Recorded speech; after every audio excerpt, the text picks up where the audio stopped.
She's like, that's the past is the past. And I'm like, yeah, you know, I mean, it was kind of like, and so both my grandparents were Southern Colorado, Northern New Mexico. Their generation before them was New Mexico. Okay. And then my grandma's mom was actually from Bolivia. So, so it's a mix that way. Oh my God. And so I'm writing this essay and, I read your preface and I was like, this is exactly what I've been talking about in this essay. And it's this identity thing in the essay. Identity. And I'm pitching it out to a lot of people. Like our voice is important. This group of us who just don't know. And it's like, but we don't fit. We don't bubble, fit right? anywhere. Yeah. And so I actually said I actually wrote my publisher for the next book.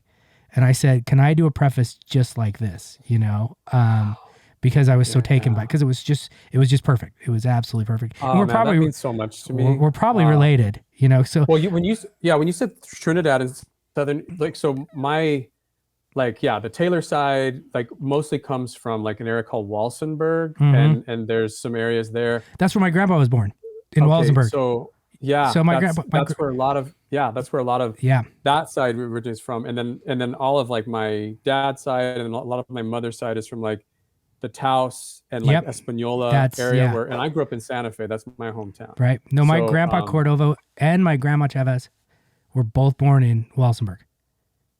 Okay, so there's got to be, because I mean, I'm sure we're about the same age, so I think we're like in that same cohort. Yeah, which is crazy. So one day, man, you and I should open up because I've done genealogy. I've actually found common ancestors back to Zacatecas, Mexico, and Spain. Yep. So I'm sure there's some connection there, but I have too, both sides. It's hard to trace though. Like my dad's side, the Johnston side, they're like Mormon, right? So they're traced back to Jesus. You know, I mean, I was going to say literally, right, Brandon? I mean, So the problem is some dude named Rob Lowe has a podcast named Literally. I saw that. Yeah. What's his deal? I don't know. I'm going to call his agent. Yeah, really. Say, come on. Yeah. So on my mom's side, it's Cordova Chavez. My mom's Cordova. My grandma was a Chavez. And then it's Gonzalez. And then it's Matias. And then, and then on my grandma's side, though, it's like it almost disappears because she's the native side. And it's like it just, you can trace my grandpa Cordova all the way back to, what we're talking about. Yeah. But my grandma, it just goes, it just dies like 2 generations back. There's always a brick wall. Yeah. Wow. I mean, I'm just everything you're saying, like we have so much in common. Yeah. And I would love to just offline at some point, we can, go through I'm going back to a family reunion this summer in Clayton, which is like the northeast corner of New Mexico. So where New Mexico meets Texas and Oklahoma, there's a little tiny postage stamp town. That's where a lot of my more recent relatives are from, because everyone kind of moved down from Colorado or, centrally from Santa Fe and Albuquerque. And so and I'd love to read your stuff, man. I think that's something that, especially when we talk about giving a voice or raising the voice for this sort of quiet demographic that we all part of, like the Southwest, Hispano story, if you will, is really, there's just not a lot of voices there. Right. And I think there's something cool. There's a book I recommend to you. It's called El Norte. I don't know if you ever read El Norte. It's a huge book. It's a big book. It's ironically, it's written by a British lady, and she kind of gives this treatise of every state that's that used to be Spanish America, so Florida to Texas to California, New Mexico, and kind of goes through the whole history of kind of how and why that sort of history went away, and sort of the sort of gentrification that happened with that as a result. And so anyway, I just think it's an interesting, it's good read. I hope I'll look it up for sure. Yeah, for sure. Norte, yeah, I mean, of course, I spend my whole life that way, and the way that you describe it just hit me perfectly, because I've spent my whole life who are we? Who are we? Exactly. Who are we? And I, it's funny, Case, because here's the thing: we were at Pacific at the same time, and so my legal name is Brian Taylor, and so there's not many Taylors in New Mexico. Right. That the Taylor component is a whole other story that I can tell you about as to why. It all goes back to Walsenburg, the Civil War, blah, blah, blah. Long story short. My mom's maiden name is Garcia. And so, you know, in the Spanish tradition, you add your mom's name. The maternal name stays one generation longer. Exactly. Right. So I use Taylor Garcia as pen name. That's the pen name. But I am actually starting to, you know, actually legally add it. And so that in the writing world, I go by Taylor Garcia, but at Pacific, I was just Brian Taylor. Right. And it's funny because you and I pass for like, is he brown or is he white? Or like, I'm sure you got like, do you get like Greek, Mediterranean, I get Italian, Eastern, always Italian, Italian and Middle Eastern. South American. My mother-in-law, when I first met her, said, "Is he an Arab?" Yeah, I get that a lot. You know, she's from Kansas, so Arab was her most politically correct way to say it. Yeah, that's the brownest. Is he an Arab? I was like, I don't know. So yeah, no, absolutely. Well, in the Spanish-speaking world, so like if my mom followed the tradition, she would have been Cordova Chavez instead of Cordova. Yeah, and I would have been Johnston Cordova. Isn't that so funny? Yeah, exactly. You just add her name. Yeah, because they keep the maternal line one generation longer, which is really, really interesting. I love it. Yeah, that's why I've always, now that I've published, I'm like, and that's exactly what the preface is about. Right. Is because I believe that there's. Are you recording now? We should record this. Okay. You were recording? Okay, good. Go for it. Okay, yeah. Sorry, Taylor. Over. I see. Yeah, but I think there's a big push in the literary world, specifically for Latino writers, Hispanic writers, for authenticity. And I mean, you heard about, you know, the lady who wrote, what is it called? American Dirt. Yeah. And she's like, what's this white lady doing writing this like story about this Mexican? And so I was like, look, I'm going to just come up front and say it, like who I am, where I'm from. And, you know, I've got all the receipts. Exactly. And, you want to check my ancestry.com? I have them. Exactly. Yeah. Yeah. And I'm going to use a pen name, right?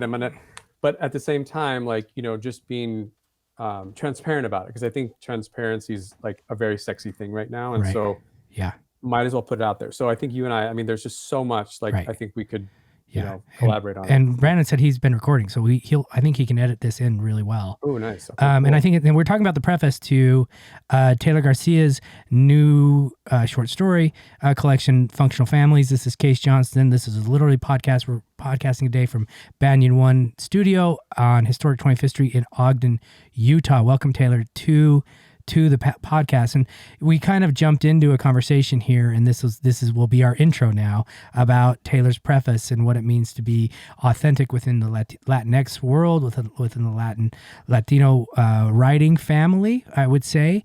And his preface, basically, we kind of just started jumping in, is because I think our roots are from the same place, northern Colorado, New Mexico, this place in the world that was Mexico at one time, was Spanish at one time, then it was the United States, that we don't believe has a representative voice within literature. And so Taylor was discussing transparency and the fact that it's a good thing these days because of things like American Dirt.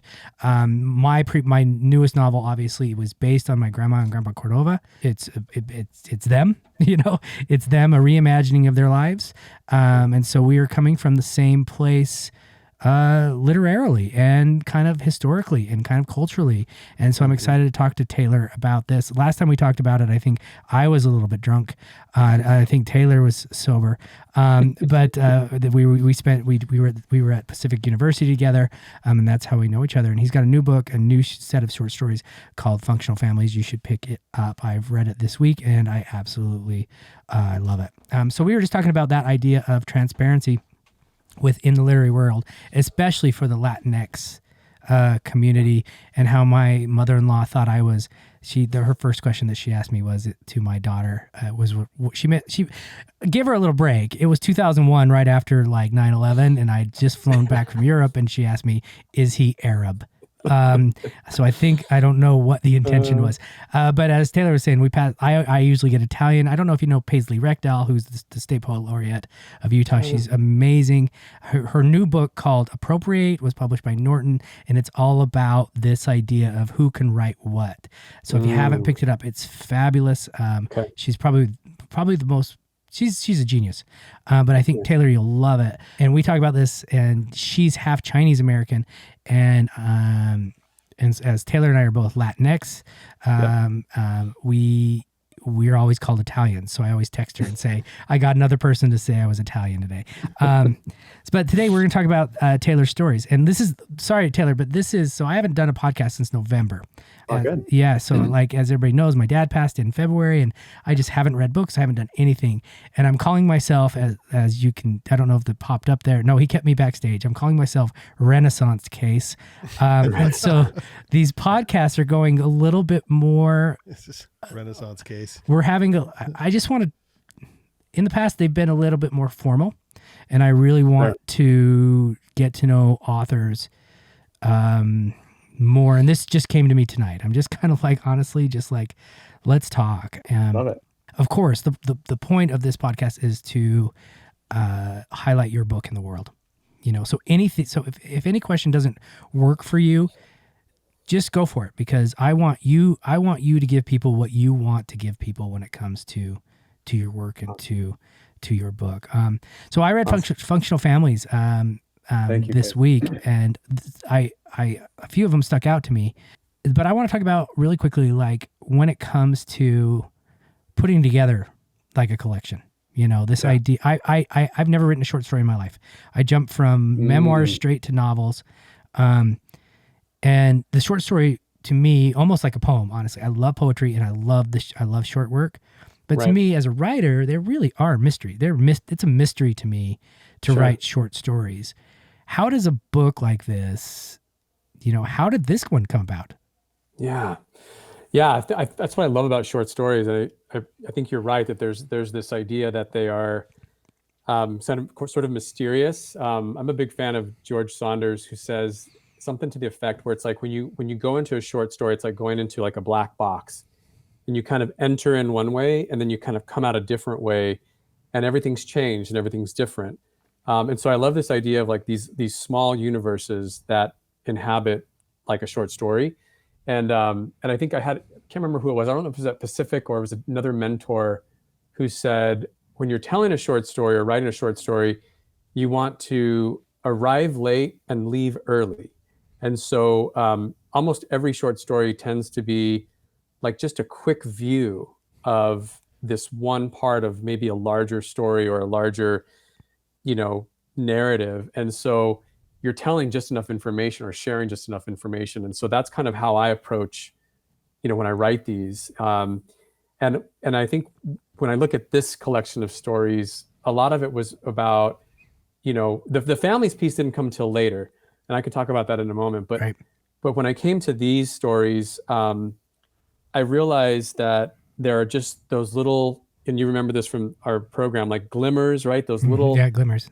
Those little things that we just cradle by this whole story, and we're trying to just have that one little piece come to life, and all the rest is just sort of holding it up. Yeah. And so so when I wrote these out, as I was thinking about it, there were either experiences that I had or people in my life, family members, or especially in our culture, there's a lot of like family mythologies and a lot of sort of like tales that are passed down. And those are the little things that I was cradling. Those are the glimmers that I was cradling that came to life in the form of a short story. And so that's kind of where a lot of these come from. Almost every single one has something based in a family event, a family story, a history, a character, someone in my life, or something that I've experienced personally. And of course I've morphed it and changed it. And that's where most of these stories come from. Yeah. So. And then the shaping of it probably came later. Like you said, like with families and the kind of the headings of like fathers, daughters, mothers, others, right? I mean, that probably came later. Unknowingly, or is it just kind of unknowingly? Like, a lot of these stories actually were part of my thesis from Pacific. Okay, yeah. And so a lot of these ended up being like sort of these disparate, like they didn't really kind of make a lot of sense. Like, how does this fit with this? It just doesn't. So they, most collections or stories have some kind of unifying theme, and as I look back and I started to kind of see these stories, it became clear to me much later, like years and years later, that these are all about families. Like these are about families that are just like not necessarily falling apart, but they're not perfect families at all. Right. You know, they're experiencing some kind of trouble, hardship, or there's, you know, a member of the family that's in a bad space, or there's something just really weird, you know, or strange, or something really beautiful, right? And so I realized that these were about families, and you know, I'm a big believer in irony. I love things that are ironic, and one of my topics of my thesis was ironic redemption. Like, how do you give redemption to something ironically? And so a lot of these, so even the title, Functional Families, is very ironic, because it's like, no family is perfect. Right. There's no such thing as a functional family. Right. Everybody's got some dysfunction. Right. And when I looked at every one of these individually, and then when I step back and look at all of them together, I'm like, yeah, these are all pretty much dysfunctional families. Right. You know, they're all brought, the thing that makes them cohesive is the fact that they have dysfunction. Right. And that's okay. Yeah. And that is functioning. That's functioning. Right. Precisely. You know, we all function within our dysfunction. Most of us. That's right. Yeah. Most of us. Yeah. So that's really, really interesting. Yeah. So I kind of read through all the stories, and I love how you put them together, but I could see it from a writer perspective too. Like, I wrote these stories, you know, they were all over the place, but now I'm kind of seeing this theme in my own stuff, which happens a lot, right? I mean, because you've written novels too, right? Yeah, I have another book that's out called Slip Soul. Came out the same earlier of last year, and Functional Families came out in November. Yeah. Right. So. Right. Mm-hmm. And so it's that kind of like idea of like, you know, when you're doing the work, there's a lot less purpose. Right. Than when you look back and recognize that there actually was, right? I mean, something totally. Like, I mean, I think that was with short story collections. I always look at them and I know because we're in the writing community, right? Because I have a lot of friends who are writers, as you do. I know that when we're going out there, we're not doing this stuff on purpose. You know, I mean, I like to tell students that. I'm like, you think we've got it all together, but we don't have it together at all. But subconsciously, I believe that we really kind of do. Yeah, I agree with you, man. I think when I set out to write a story, the analogy I use is that I've got like this little dustpan. I've always used this metaphor. Yeah. And I'm just sweeping up all kinds of stuff, right? And I don't know where it's going to end up, and then it just somehow comes together, you know, somehow meaningfully and in some way. And that's exactly right. I think the way these kind of came together, and even the book, you know, my method is I just write to write, and I see where it goes, and maybe it, you know, maybe I have the end in mind, or maybe I have a couple characters in mind. I'm a big idea person, so I like to start with an idea, and then things kind of start to take shape when it comes to like the characters or the nuances or things like that. So even putting this collection together, I experienced some of that, like, okay, wow, I can see it starting to come together based on these things, and there is some cohesiveness based on these thematic elements and sort of these, you know, unifying themes or whatever. But there were stories that I wrote sort of much later that I kind of knew that like I'm missing something here. So these are going to come later, and they sort of fit in the right place in the book. That makes sense. Yeah. So you're a big idea guy. I think I'm a big idea guy. So does that mean like you're messy? Like, are you a clean person? Because I'm a messy person. I'm a clean. Like in life? Like in life. Like hygiene wise, I'm very hygienic. But man, if my wife leaves for a couple of days, I am the messiest person on the planet. I'll clean up, of course, before she gets back. But you know, I have very. Wow. No, that's funny. I'm actually a little more of a neat freak. Like if you saw my desk right now, you'd be like, does this guy even work? Because it's like very Spartan. I have very few things. And in my home, I'm like the chief laundry steward. I'm the cook. I do all the cleaning. My wife's got it made. So it's funny because I definitely like order. So when I come to the page, it's totally opposite. Yeah. That's pretty cool. Yeah. Yeah. No, it's very different. Yeah. I'm a big idea guy. I'm not good at details. I mean, I am not good at details at all. But when I come to writing, I'm good at details. So it's kind of the same, you know, it's kind of the same. It's like there's a superpower. Yeah. In the outside world, I am not good at details. Oh, I love but when it comes to writing, I actually the details are everything. You know, they're perfect. You're just saving it, Case. Huh? That's all. You're just saving it. Yeah, that's a great excuse. You know, that's why that's the craft. That's the art. The craft. Right, that's, you know. Got to save the best for when you need it, right? Right. So, you know, as I did last time, so like this is Renaissance Case. I forgot the bio, but I'm going to read the bio from the back of the book, but then I want you to fill us in on the novel too. Because it's not in the book. It's not in the bio. So Taylor Garcia is the author of the short story collection Functional Families and Other Stories and Essays. He also writes the weekly column Father Time at the Good Man Project. You know, my first publication was with Good Man Project.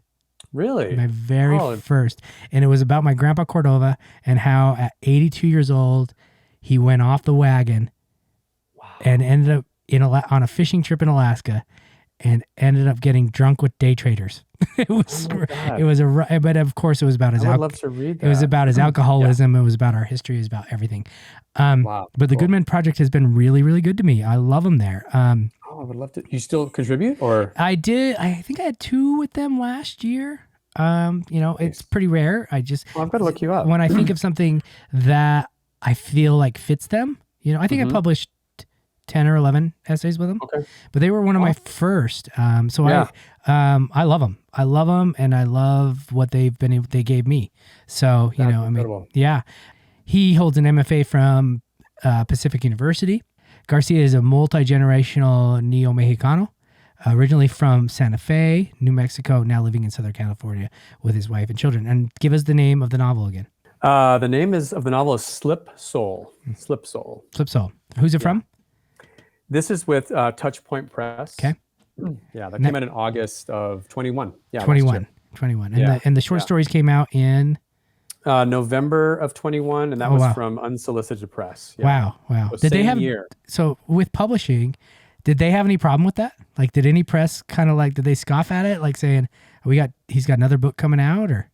No, now that I'm thinking about it, I don't even know if those two things really ever came up. I mean, I know that I'm trying to remember. I know I got the offer for the short story collection first, and then the novel offer came later. And I think I might have mentioned in passing, but there was never any word about that. And I think the offers came right before 2020. And so during 2020, obviously we know where the world was in 2020, but so it just never came up, you know? I don't know. Yeah. Nothing ever. Yeah. Well, I mean, it's great. That's great. Like, what a year 2021 was, right? Oh my God. It's like if you're a writer, that's like winning the lottery or getting struck by lightning. Like, how does that actually happen? Yeah. 2 books get picked up in the same. I still am completely dumbfounded by that. Yeah. So it's amazing. I feel that way right now. Like, Wild Grasses came out in November, and then Torrey House picked up the next book.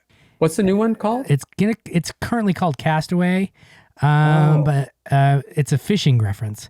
But it's about a young boy who immigrates from northern Mexico, kind of like where we're from, to Provo, Utah. And this is gonna be good. And it's kind of his life being starts an emo band. Yeah. So really? No. I was like, I wish. So his parents get deported. His father was not legally here, but his mom was legally here. But because our current immigration law is if you house someone who is not here legally, you can get deported as well. So so it's him kind of like, it's again based on my grandma Cordova, where and so so my parents, and we talked about this originally or culturally, historically, they left the southern Colorado. My grandparents with my mom left southern Colorado with the railroad. So they came up to Elko and then Ogden because my grandpa was a railroad worker in the 1940s after the war. And they actually lived in those boxcars where they would convert the train cars into homes so that they could just link them onto the next train and take them down the road. Just going down the road. My mom was actually born in a track house outside of Elko, Nevada, because they're railroaders. So it's a book about New Mexico and Utah and Nevada and how, and immigration and, and how, and how it worked that way. So it's the migration north through working on the railroad. So, I'm excited. When does that one due out? When is that one? It'll be next summer. Okay. So, Oh my gosh. So I'm so proud of you. That is exciting. I'm excited. I'm really, like you said, it feels like right now like being struck by lightning. It feels like you had 2 books come out in 2021. Yeah. And in 2018, you would have never thought that, right? Not at all. In fact, I think it was 2018. I was actually thinking about just folding this whole thing up. Like I remember I have like this little note taking app, and I, around the time of the new year, I always kind of like reevaluate goals. And I was like, if, by the end of this year, if nothing happens, I'm just going to kind of put this stuff to bed and whatever. So yeah, exactly. You're exactly right. You know what? You know what's really weird about that? I think you graduated in 2012 from Pacific U, right? 12, yeah. Mm-hmm, and I was 2011. And crazily enough, in 2017, I said the same thing to myself. I said, I'm done. I said, I'm done. I actually wrote a whole essay about this, about how I wrapped it up. And I was like, I didn't write for like 6 months. And then I'm convinced you're related. I swear to God, it's like you and I are tapping from like literally the same hose, man. Like your book that you described, like, so Slip Soul is also an immigration story. Like, that's a whole other thing. Like, so I'm telling you, man, we got like probably 6 degrees or less. Oh yeah, absolutely. Like, like brother from another mother. Right. But mine was 2017. We were actually. You're forget it. I'm done. Is there like a 6-year post MFA? Maybe that's it. Yeah, the 6-year itch. You're just like, screw this. I'm done. The MFA. It was supposed to do something for me. It did actually. Like, where's my contract? Right, exactly. Well, I published a book in 2015, and then after that, the world went dry for me, and it was like it was just rejection after rejection. I was like, I'm done. But it's funny that you went back in 2018. It's the same way. It was around that same time. Yeah, I was like, why am I devoting all this time and energy? For this. Yeah. And I was like, I'm gonna have these other career goals. Yeah. I went to this travel writing conference. Like literally, 2017. I'm like, I'm not gonna write creatively anymore. Yeah. I'm gonna do this for money. And so I went to this travel writing conference and spent all this money on trying to network travel writing, and had a couple really good pieces in Southwest magazine for the the in-flight magazine, and basically all I did was write like memoir, and they published it, and I was like, this is great. I'm making like $3 a word, and I'm like, but then that disappeared. The editor left, and I never got another one again. But the same thing. That's a good one to land. It was like it was the exact same feeling. So to have a 2021 like yours, I congratulate you. I mean, thank you. It's got to feel amazing. So we got to talk about the books, but this is the new Renaissance case. I want to know more about Taylor than I want to know about. I love it. More about the writing. No, I love the writing. So I got to talk to you about one short story for sure. There's 4 that I want to talk about, but there's one. This Monica in Georgetown short story. Okay. I loved this short story. I'm so glad you loved it. Oh my gosh. You're the first person that actually gave me comments on that. Okay. Really? Oh yeah. Well, Brandon knows that throughout our history for 5 years on Literally, people always say you're the first person to ask me that question. Because I think I'm just a different reader. I had Tessa Fontaine on here, and she said that. She said like, where did you get that from? And she's nice. Brandon, do you know how famous she is now? She's like she's just famous. Tessa's huge. No, but that's great. Yeah, she's fantastic. Yeah. So where'd you come up with this idea? This is a great idea. And so this Monica in Georgetown, it's this idea that this is the late 90s, right? Late 90s, yeah. And so the protagonist goes and meets Monica as a journalist in a cafe and says, I think that I'm Bill Clinton's, son. Yeah.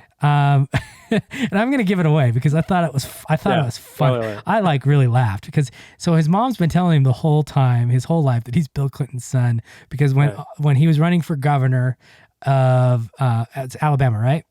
Arkansas. Sorry. And he says, my politics. And she says that while he was running, he impregnated her. Well, she never really says that. She just says that. Yeah, it's all implied. And so at the end it comes back, and I'm going to spoil this whole thing, but it comes back and the son goes and gets a meeting with Monica Lewinsky and says, I think Bill Clinton's my son, but I need you to help me prove it. And Lewinsky's like just kind of brushes him off, like, you need to go and you need DNA. And at that part in the book, I was like, or in the short story, I thought, okay, is he there to ask for Bill Clinton's DNA? You know, like, does she still have the dress? Does she have the dress? Yeah. So I thought, oh, it's going to go there. And I was laughing, you know, and I'm like, okay, this is really funny. So he goes back, he goes home. And his mom gets sick because she's kind of a hypochondriac. You have a couple hypochondriacs, in the book, yeah. So she goes back and he says, "Mom, what really happened?" Because she thought she has a heart attack, and she says, "Well, he slapped me on the ass when." Right. And he's like, "You know, you can't like get pregnant by that. So why did you tell me all these years that we need to do this, and so I can have a political career and stuff?" Yeah. But it fits so well with the idea of this collection. I really think so. Like, it's like we have this family lore. Like my grandpa Cordova, he was always like, well, I'm French Canadian, because when in the 1920s and 30s in Colorado and Utah, he didn't want to say that he was Mexican American, or at the time didn't know the idea of Neomexicano, right? So he'd say, I'm French Canadian and Spanish, and that's it. And you're like, well, then how is my mom 40% native, grandpa? Right. Like that can't all come from grandma. That's all just straight from Canada. Straight from Canada. Yeah. So, I mean, but it's this family lore thing that I found really interesting. And when I was writing my novel, my memoir, I didn't realize this, but I had to interview my mom, and she wouldn't talk to me for 40 years. And so finally she said, well, I can't talk to you about it because you were dead for 2 minutes when you were 10 weeks old. But I just loved that story because it felt like this whole encompassing idea that you're doing here is like, this is how our families work, you know, but it was off the wall with Monica Lewinsky. And I read the title and it said Monica in Georgetown. I had no idea you're going to talk about Monica Lewinsky. You know, I was like, it's going to be anybody but Monica. And but what a beautiful story. I laughed the whole time. Oh man. Not because, you know, it's funny or whatever, but because deep down it's ironically family. It really, really is. Like, where did that one come from? Like, where did that one come from? Well, no idea, right? Yeah. Favorite stories. I'm so glad you brought it up, and I love the way you described it. And yeah, I mean, so I mentioned, I think earlier that, so I used to be a journalist before I got into what I'm doing now, and before I started really writing creatively. I worked as a print journalist. I was a reporter, and then I had a brief stint in radio. And it was during my, like, you know, I think I was a junior in college, 1998, and I took an internship in Washington, D.C. I was there the summer of 1998, which was the summer of the Monica Lewinsky scandal. So that was the year that everything went down. And I was an intern. I was the same age as Monica Lewinsky. And I remember that summer, the whole city is full of interns, and we were electrified by this story. We were like, oh my God, like, we're all interns, and there's a girl out there our age who had a liaison with the president, with Bill Clinton. So that like got in my psyche, right? And that story just stuck there. And so, and I grew up in New Mexico in a pretty political household. My dad was in politics my whole life. So I always had this like itch for politics, and I, you know, kind of stayed close to it for a lot of my life. And so I think what I did is I kind of morphed the idea of, you know, Bill Clinton, who was kind of an enigma, and kind of a mysterious, and, you know, whatever opinions people have about him. And I thought, wouldn't it be interesting if there was this character that claims to be his son, right? Like an illegitimate child that sort of came out of a liaison in Arkansas, because, you know, Bill Clinton has a relationship. I mean, has a reputation. Right. And so it kind of was based off of that. The story was actually originally called Third Party, because the mom was kind of the sort of dysfunctional mom had always been kind of pushing her son to get into politics. Like, you should really get into politics. You should run for president one day. This country needs a third party. Like, you would be really good because you're African American, and you're blended, and your dad's Bill Clinton, and like just continues to like create this false history with him. But at the end, we realized that this is really just a mom and a son who are just so codependent on each other, that just literally have to speak every week and just check in. And there's some elements there of like me and my mom's relationship. There's obviously some political background in there. There's that whole summer of the Monica Lewinsky scandal. And then there's one other thing I'll share. So I was inspired by a friend of mine who wrote a story years ago. His name is Josh Goldfadden. He's passed away, but he wrote a collection of short stories. And one of his stories was about Bruce Springsteen, was a character in the story. And I was always really intrigued by like, how did this guy write like a public figure, a really well-known rock star, into his story. Yeah. And so I was just kind of like intrigued by like, I want to do that. I want to somehow, and then it came later, like the Monica component came much later, because it was just this sort of story between a mother and a son. And, and then I realized, I was like, I think he has to go to coffee with Monica Lewinsky. Yeah. And boom, it just kind of came. So that's where that came from. Yeah. No, it's fabulous. I love that story. Because look, I mean, if you would have put Monica Lewinsky in Georgetown as the title, sure, that would have been a different story. Because you're in there and all of a sudden you're reading and you're like, oh, wait. That's Monica. Yeah. It's fabulous. I love that story. I thought it was funny. I thought it was just witty. I thought that I appreciated the way that she was just kind of like, you know what? Go do your thing. Why are you talking to me? Right. And she's such a pop culture figure for our generation. Right. I mean, and even to this day, I can see her just saying this kind of stuff, like, you know, don't bother me anymore. I'm done with that stuff. Right. Yeah. It's I thought that was a really good one. The other one that I really kind of, well, of course, the opening story, Bird Dog. Thank you. You know, that was, I always like to talk about the opening stories just because there's a reason why it's the opening story. Yeah. You know, this is about this one hit me just because, like I said, I just recently lost my dad to Alzheimer's, and so this is a story about mental health and a father and a son who takes care of the father, even though the father has mental health issues, believes that he's different people. I loved the story because it was authentic, so authentic in that sense of we take care of our parents, but the protagonist almost envied his brother for walking away. You know, I thought that moment in that story was really, really powerful, where the protagonist said, okay, I'm going to stick around. The brother earlier had said, no. I mean, it's a story of, it's as a summary, it's a story about a father and a son, and the father had divorced the mom, and then moved in with a man, right? Like had a relationship with a man, and was and the sons didn't know how to deal with that. And then they had to deal with his mental illness, his degradation of his mind later on in life, and I just love the authenticity of it. You know, I thought those moments of, because that's real. That's real. Yeah. It's like, you know, I mean, you could walk away. Yeah. And then and those moments of like saying, I'm just going to play along. Because, you know, I mean, it's hard as shit. It's hard as shit to do it. And, but at the same time, it's like, why fight?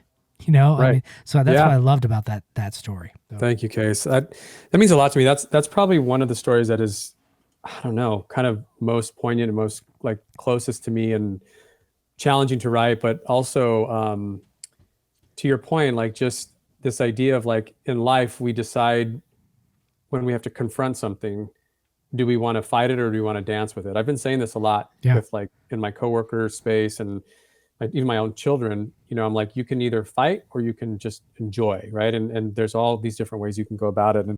And this is a story about that where, you know, I think even us, like, you know, you're just sharing about your father and, you know, I'm so sorry to hear about his passing. And I know that's tough. And I think we all have to deal with that at some point. We all have a date with that at some point. And I know that as I look at my family and my parents are getting older and a lot of this story was based on an elderly, we called her our aunt. This is also very typical in Hispanic culture. Mm-hmm. We call her our aunt or tia, but she was actually like a distant cousin. And she lived literally down the street from us. Maybe like, I'd say maybe 8 houses down from where we grew up in New Mexico, in Santa Fe.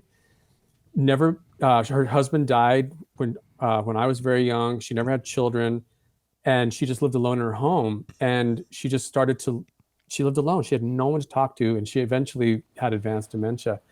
But we would take care of her. We would take her plates of food. We would bring her, you know, everything she needed. We'd take her to the grocery.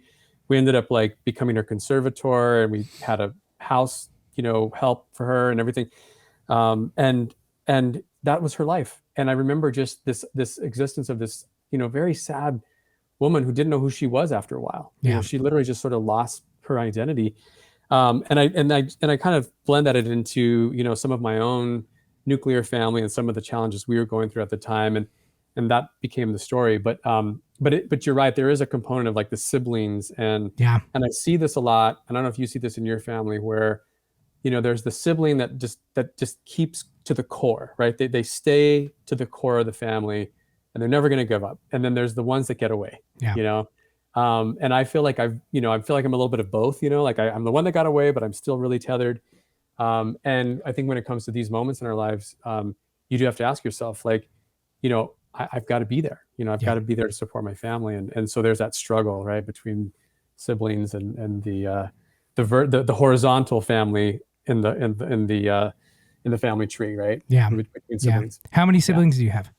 I have 2 older sisters. Okay. And they're older than me, like by 8 and 6 years. And so, but they both still live in New Mexico. And so I am literally the one that got away, because I live in San Diego. I'm on the West Coast. Yeah. And I grew up, you know, a little bit sort of, you know, when I was like in elementary school, they were already in like junior high and high school, and they were already working and had boyfriends. And I was just like the little kid playing Legos by myself. So I think that's why I'm a writer. Well, I was going to ask that. Does that play into your stories or your storytelling? I mean, because I started as a memoirist, you know? Yeah. But does that play into your stories, like this kind of gap? You know, not directly. So yeah. But I think certainly the idea of, like, again, the family dynamic and sort of the sibling and the parent relationship. I think that's where I think a lot of that comes through. Yeah. Is the dynamics between a father and a daughter, and a son and a mother, and then, you know, the way siblings interact. And I think that's where I gain a lot of like material from that when I think about. Absolutely. And then also I've got a huge family, like, as I'm sure you do, where, you know, I've got on one side, my dad's side of the family, I'm one of 17 first cousins, and on my mom's side, I'm one of like 40 some cousins. Yeah. First cousins, right? Right. And so I've seen all these sort of crazy stories and wild things. I'm like, these people are like, they're as close as a brother and sister to me, right? Yeah. And Oh, so absolutely. So come to Utah, your family will feel small. But I was gonna say but no, like my Cordova side is that way. Like I don't know the Johnson side, never really did. But the Cordova side is that way. It's like we were every Sunday we were at my grandma Cordova's house. Yes. And we were having, you know, like our family meal, you know, and it was every Sunday. And during the summer, basically we all lived there. It was like, you know, I mean, we just lived at my grandma's house, like all of us. We were just there all the time. You know, on Sundays she would, you know, at Saturday nights she would stay up and she would split the beans. She would split the rocks from the because she would get a bag of pinto beans, and she would clean the beans. And you could hear her slap the knife and slap the rock, because, you know, there'd be rocks in there. And so I'd fall asleep to her, like, you know, splitting the good beans from the bad beans and the rocks into a bowl. Tossing the bad ones out. And so you'd hear the knife slide, and she'd cook those beans all night long, you know. And then so on Sundays we would have our beans, tortillas, our chili verde, all that stuff. But during the week, of course, we'd have SpaghettiOs. But, you know, and Spam. Oh, my gosh, so much Spam. So much Spam. Oh, Spam. I love Spam. Oh, my gosh, yeah. Yeah, my grandma had a pressure cooker, and she would cook those beans, and oh, my gosh. Yeah, I think every mom in the South has had a pressure cooker. Just cook those beans. Oh, my gosh. Yeah. And in Spam, the same thing with my cousins. We're like brothers and sisters. We all are, you know, on that side of the family. And that's interesting about where it comes in. My wife has a family of she has 6 siblings. I have one brother, and so luckily with my dad's passing, Jake and I did amazingly well together. We became closer, which is amazing. And so I thought about your story, and it really just touched that I had one brother, and we were lucky. And so that one really moved me. You know, it really moved me. Oh my God, that's so cool. And especially at this time in my life, I mean, you know how it goes. You know, you read people's stuff. You're at that moment, and so that's why that one really kind of touched me. Oh, that's great. I appreciate you sharing an authenticity level. About real thoughts, about the thoughts of just reckoning, walking in a way. This, you know, wondering if this is worth it. And so I really appreciate it. Brandon's just given me the 5 minutes. Sure. So this is the question of the day. Like, if you want to talk about this book or your novel, and hopefully our millions of followers, you know, will listen. We've got quite a few followers, don't we, Brandon? 1,000,001. 1,000,001. We've got. I'd say our downloads are pretty darn good for a book, a podcast about books. Yeah. What do you want them to know about your writing, about these stories, about anything? Yeah, thank you, Case. I think it's, I think as writers, we're looking for readers, we're looking for audiences, and I think as someone who's published by an independent publisher, there's such a word of mouth component, and being able to share by having conversations just like this, right? Being able to talk about the book. So I just thank like you guys for providing the space to do that, for one. And I think about this book, and I think you and I've been kind of chatting about this sort of on and off before. Like a lot of this is about identity, and a lot of it is about kind of just who you are as a person, and how you fit into a family, whether that's a family of your birth or a family of your choosing, or even a network of people. I'm really intrigued by that. I think from like a sociological perspective, I just love that study of like, how do you fit into a group or a family, and also who you are within that group, and how you can kind of embody different personalities with different groups, And I think that's especially true in our culture, where, being Latino or Hispanic, Hispano, Latino, whatever you want to call us, right? We spend a lot of time code switching, where a lot of times, like, absolutely. I'm super professional, pharmaceutical rep guy. That's my day job, right? Yeah. Then I'm literary, writer guy. And so you put on all these different sort of faces for people. And so, but we all have a core, we all have a real identity. And so I think that's what these stories are about, is just like getting to the real, like boiling down who these people really are, these characters. And you get to see them at their like most raw moment. Like, you talk about the one bird dog where he's like, oh my God, my dad is pretty much doesn't have any idea where he is, but I love him so much that I'm going to take him out to one last dinner. Right. Just these like moments that like give you the chills, like, wow, like he's actually stopping and he's going to do that thing. Right. And so I think that's what I like to see, is because then you get to see the true identity, aside from whatever role they're playing. Right. Yeah. This is who they really are. Right. Yeah. They're willing to take that time out. So I would say, like, if somebody's exploring, family relations, they're trying to understand themselves in the world, their identity, this would be a book to check out. It's something to understand about people, how they interact. I'm not a psychologist, but I love the psychology of relationships and families and how people communicate. And so I think those are things that I'm, excited about when I think about this book. Yeah, it's a great book. So it definitely has, every story I thought was funny. It had heart. Thank you. Funny in a way that, like, not haha funny, but something that said something. It said something. Sure. I enjoyed the book Functional Families by Taylor Garcia. Please pick it up. This is Case Johnson. This is the Literally Podcast. Thank you for joining us tonight, Taylor. And when the next book, I think we should probably do the novel. I think we should do the novel. We think, Brandon? Oh my God, I'd love to. Yeah. Yeah. Brandon's in. Yeah, and I'm going to explain my emo joke. Okay. Because I didn't get it. Yeah. So if you don't know, so Provo, Orem, Utah is known for a high LDS contingency. Yes. And just so happens to have spun off a hotbed of alternative punk music. Well, Wow. Who's the big one? Who's the big Imagine Dragons? Imagine Dragons, yeah. But big bands, cool bands, like hot bands are coming out of Provo. Isn't like Franz Ferdinand from Provo too? I can't. I think that one I don't know, but yeah, like big bands have come out of Provo. Big bands, really big bands. Yeah, which is never knew that. Kind of funny. Yeah, it is. Anyway. Yeah. That was that was like an inside joke when I said that, but that was that was a little meta, so I had to explain it. I get you. The book actually is very social. It's very like kind of like media forward in the sense that this young boy, his parents get taken, they get deported, and he lives with his aunt Elena, who's based on my grandma Della. Of course, every book is, and his goal in life is to win Survivor. So that he can bring his family home. Love that. And That's so, awesome. But really, honestly, it's a book about dreamers. It's about the Dream Act and how if the Dream Act were actually enacted, it would be a really good thing. Young people coming here, making good in America, just being wonderful adding to America in such positive, wonderful ways. By being a punk band. Awesome. By being a punk emo band. No. But so, there is Survivor in my book. Love it. I did tweet at Jeff Probst when I got the book announcement. He did not answer. Did you really? Oh my God. He didn't answer. Tweeted at CBS Survivor. I wanted to give them the first rights to buy the movie rights. Oh yeah, heck yeah. Or maybe they invite you on to be on Survivor. Well, my wife thinks I should.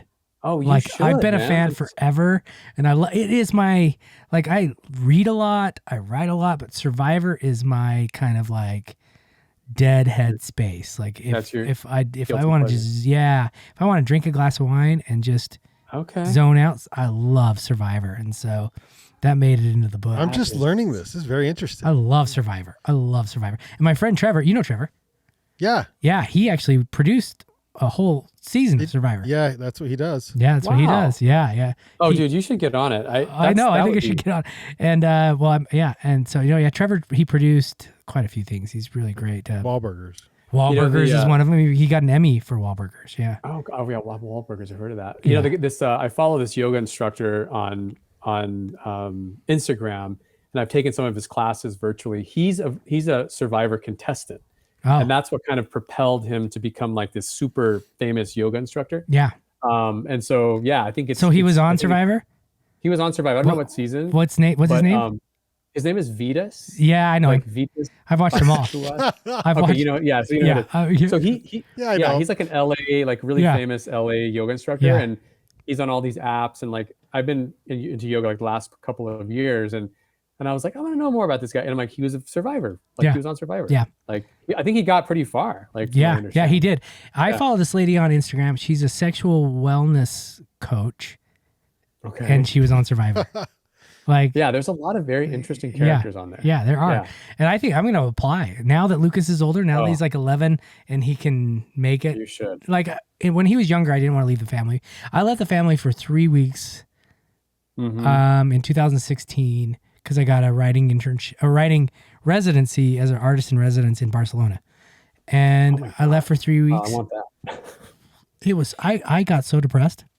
Did you? Really? I was so depressed. Yeah, but you had a young kid. Yeah, he was young. He was 16, 6. He was 4.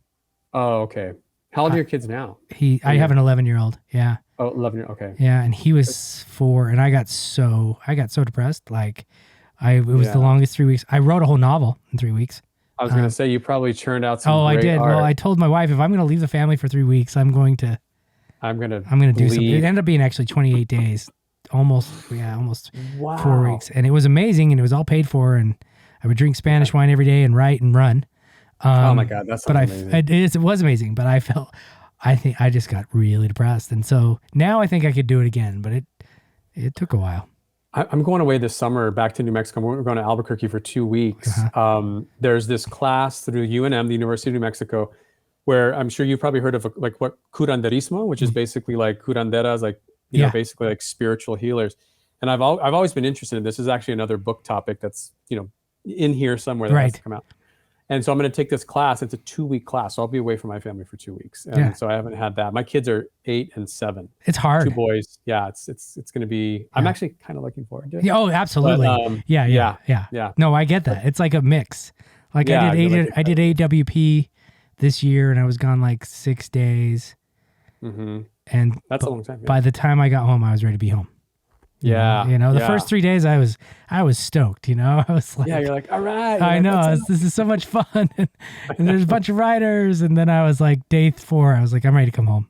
You're like, I'm homesick. I think that's what happens, especially if you're a family man. I mean, you start to feel those strings. Brandon gets that stuff. Oh, I like my wife. Yeah, I like my wife. Yeah, I'll go on trips. And, 3-4 days in, I want to go home. Yeah. Time to get back. Yeah. That's how. Exactly well, it's also responsibility. I mean, there's. Oh yeah. I think nowadays, I mean, I don't know about you all, but I mentioned it a little bit in the call, but I'm super involved in a lot of the domestic, day-to-day tactical work of the family, and so I always get when I leave the house, I'm like, if I take a day business trip, I'm like, do you guys have food? Do you have everything you need? I'll cook for you guys. I don't want you to be without, so it's that kind of thing. But Case, I have a question for you. Yeah. Where's the best place? How do you I get this question a lot too, but like, what's the best way to buy your book so that you get, return, or should I write a review? Because I want to buy both of you. Well, I want to buy Where the Wildflowers. It's Where the Wildflowers Grow, right? Where the wild grasses grow. Grasses grow. Yeah. Yeah, sorry. Yeah, I would go to, honestly, I would go to Amazon. Okay. And then because of reviews, you know how it goes with them. Like if you buy it from them, then if you don't buy it from Amazon, you put a review on there. I don't know if people know this, and I know Taylor does, but if you don't buy it from, if you don't buy it from Amazon and then you put a review, they may not even put the review up. Like, because they say if you buy it from Amazon, then put the review, then they say Amazon customer. Verified buyer. Yeah. Oh, yeah. So Amazon is, it sucks because they're in charge. I mean, you can buy it from Tory House, which is great because I get better royalties if you buy it straight. That's the publisher. Yeah. But if you buy it from Amazon and put the review there, that's better for us, right? So did both come out from Tory House? This one did, and then the new one will next year will come from Tory House. Where's Tory House out of? It's Utah. Oh, okay. Yeah. Right. You should look into them. If if you've got something going on that is kind of like what we've talked about today a lot with like this area of the country. Sure. They are probably one of the most respected presses in the Southwest. Awesome. I would love to look them up. And I think I've heard of them, but I've never. They've put out Pam Houston put out a book with them recently. Oh, okay. Yeah. So they're really, really well respected. So if you got anything that's in the Southwest, let me know, and then I'll get it straight to them. Oh, that'd be instead of going through the slush pile, because they love this. They love Colorado. They love New Mexico. They love Nevada. Okay. They are the largest nonprofit publisher in the Western United States. Okay. But that is great to know. Yeah, but go to their website. Yeah. They just published a book by Craig Childs. They do really Laura Pritchett from Pacific. She just signed a contract with them. And so they are I feel in really good company. And like you said, I just feel lucky. Just that. Oh, that's awesome, man. Yeah, because cool. The next book, the one I'm working on right now is sort of this, speaking of the genealogy, it's sort of like the 200-year saga of like going back to this one common ancestor and writing sort of the story of like kind of how we got to where we are in New Mexico, right? It's going to be sort of like a family saga. And then I've got this idea of like these curandera sort of stories bubbling. So that's a great recommendation. They would be perfect. They would love it. They're environmentally based. So as long as you're talking about the land a little bit, then like my first book talked about the land a lot. About the Dust Bowl and how we kind of mistreated the earth, through narrative. The second one only talks about the salt flats and the railroads and stuff, but it's historical and it talks about this part of the world, and they love that. They absolutely love it. Wow, that's so cool. Great to know that. Yeah, there was another question I had for you. Don't go through the slush pile though. Okay. Yeah, that's good to know. Thank you for that lead. Yeah. Oh, that was a question I had for you. There was another writer, a book you recommended is it called Appropriation or Appropriate? Yeah, Appropriate by Paisley Rekdal. Oh, and Paisley. She's brilliant. She's brilliant. She's Rekdal. Rekdal. DAL or DAHL? DAHL. Yeah, she's Utah's poet laureate. And she is, as Brandon knows, probably, I don't know, the most intelligent person. Sorry, Taylor. Sorry, Brian. That's like me. But the most intelligent person we've ever had. Like, she is kind of like, she's stinking amazing. That's she's awesome. got like I'm gonna look her up. 12, I love that topic too. So and she does it, and she I asked her if this book was a book about, like, I called it like a social, like, what did I say, a sociology book or something like that, and she said no, it's a craft book. Yeah, and I was like, oh, Rekdal, no H, Rekdal. Rekdal. Okay. Yeah, she is spectacular. She's a professor at the University of Utah. Yeah, professor emeritus. Cool. Yes. And the poet laureate. And she's ridiculous. She's ridiculous, right, Brandon? Yeah, she's just. I can't wait to look her up. She's great. Yeah, she's great. So yeah, I think there's so much more of this kind of dialogue narrative coming into writing now, especially as people are going back to the idea of identity and exploring their own history, their family histories. I think this is a real big, there's a huge wave of this. So I'm glad you shared that with me. Well, and I just love the idea of your preface. I wrote my publisher today, and I said, I want to do this. I want to do this. I said, because I answered so many of these questions about the last book. Like, how can you write this? I'm like, these are literally my grandparents. Like, they're from, this is them. They are on the page. This was their life. Cool. I'm glad you're going to do that. I think the preface would do a lot of work for me, in that way. Yeah, and I think what's cool about it is it's not the preface like that you normally think of when you open a book. No, it's just sort of like, and I put it's the same preface in the novel, right? Because I'm like, I'm putting this so that readers know, because, writers can be pretty ruthless, readers can be pretty ruthless. Yes. And not the whole like they can be ruthless thing, but like I just want to be transparent and people know where I'm coming from so that you understand that, I can tell a story, right? So I'm glad I'm glad I inspired you. No, it's huge. I even wrote my agent and I said, I want this in every book. Nice, man. And I told her that I want it on my bio. Cool. That's great. Yeah. So, because I've been working on the essay for about a month and a half. Okay. So I might send it your way. Before I send it off. Yeah. Please. I was going to say, like, let's make this like an open door for sharing or beta reading or whatever. I think I'm going to be going to. Have you heard of the Macondo Writers Conference? You know what? I just heard of it multiple times in the last. Like, you know how it goes? Like in the last 2 weeks. Yeah. Yeah. Oh my God. So there you go. Yeah. You got the universe pointed to you. So I was accepted to go this year, and so I'm going this summer. It's virtual. It's not going to be. It's usually in San Antonio, but I need to finish the first chapter of the book I'm telling you about. Yeah. So I'd love if you could take a look at it someday. That'd be awesome. And I'd like to send you this essay too, because it's basically what you were talking about. I've been kind of fiddling with it a lot. I'd love to check it out, man. Yeah, that'd be cool. Yeah, I think that's great. I think sharing this type of dialogue with a fellow writer who has similar topics. We've got to keep the conversation going. Yeah, for sure. Yeah, because you never feel like you're ever in the right place. Oh, I know. Yeah, you're always just like, well. But yeah, exactly. And you have to always trying to play a role. Yeah. It's really interesting. Yeah. So, it was great to talk to you. Brandon, I think we should keep the last part of this whole dialogue on. What do you think? I can keep as much as you want. Okay. Yeah, I'm recording. Yeah. Absolutely. Well, thanks so much. This is Case Johnson's Literally Podcast. We're talking with Brian Taylor Garcia, about his new books, multiple books. Thanks for joining us. Yep. And thank you, Brandon, for your help. And great to talk to you, Case. Let's definitely stay in touch. Absolutely.